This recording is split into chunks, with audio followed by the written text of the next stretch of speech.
As with many of the simple stories we tell you on our platform, even the simple decision of whether to sell a winner or a loser has much broader implications.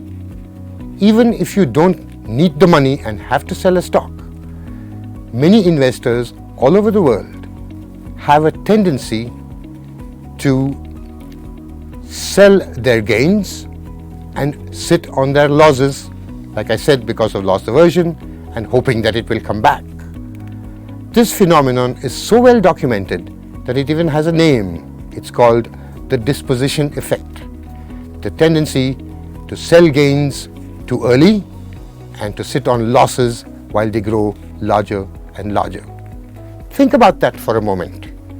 We've also told you in many other locations on this platform that the general long-term trend for equities is upwards, sometimes gently, sometimes a little more steeply, but it's generally upwards. What does that mean? Doesn't it mean that you should let your winners ride and cut your losers? There is another reason why you should cut your losers as well, and this has to do with taxes. In most locations around the world, when you book a loss, it's almost like harvesting a loss that you can use to offset against some gain that you may have to later take. So that offsetting the gain with that earlier loss enables you to do better tax management and tax planning. Remember too that even though you might be starting out in markets now, you're going to be in markets for the long term. There will be gains over this long term. There will be losses that you will incur.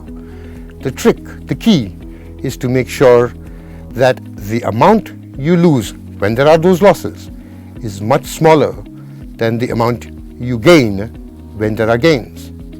For this, in long-term upward trending markets, you have to let your gains ride. You have to let your winners ride. And I said a little while ago, and as I said even on earlier modules and topics, we as individuals find it very, very hard to do. We take smaller gains sooner rather than waiting for larger gains later. Notice also that I say we, not you. Sometimes I say you, but I generally mean we. It's not as if I'm not susceptible to these kinds of cognitive biases. I should know better, but sometimes even I do not. Here is one cognitive bias that I personally have a lot of trouble with.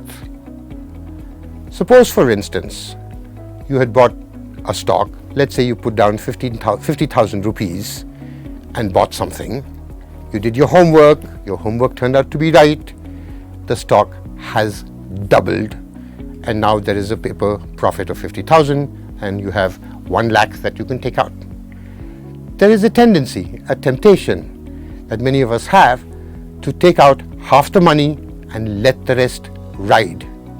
The thinking is almost as if that first 50,000 was your own money, and the other 50,000 was Bhagwan ka paisa.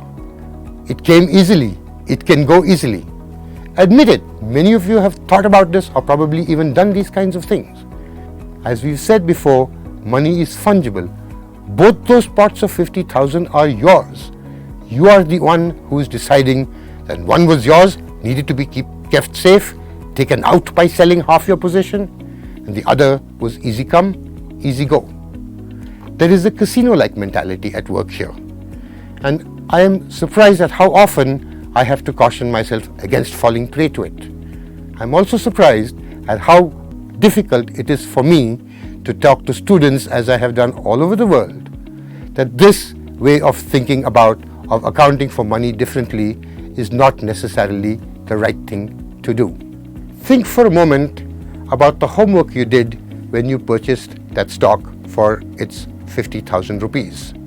Clearly, you had looked at financial statements, accounting numbers, maybe charts and graphs of how the price had behaved, but it was the homework that caused you to buy that stock. Now it has doubled. Shouldn't you be looking at the reasons for its doubling before you decide to go out and take half the profits? Shouldn't you be looking to see Maybe the company had made a nice product that people liked and their sales have gone up tremendously, even exponentially. And maybe those sales will continue to go up. Should you not then be hanging on to the entire position rather than selling half of it just because it was your money and you wanted to keep it safe? Consider the flip side.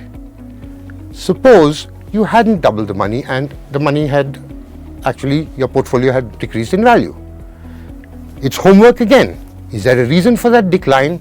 If the reason is temporary, some blip in the market, hang on to it. If the reason is that nobody liked the product or it was saturated in the marketplace or competition came along, by all means dump the entire position and move on. My point is very simply that it's homework and homework alone, painful as it might be, that should be driving your decision to take a gain, not take a gain, book a loss, not book a loss, not anything else. But that discipline takes time. It's hard for us to do, but we have to keep trying it anyway.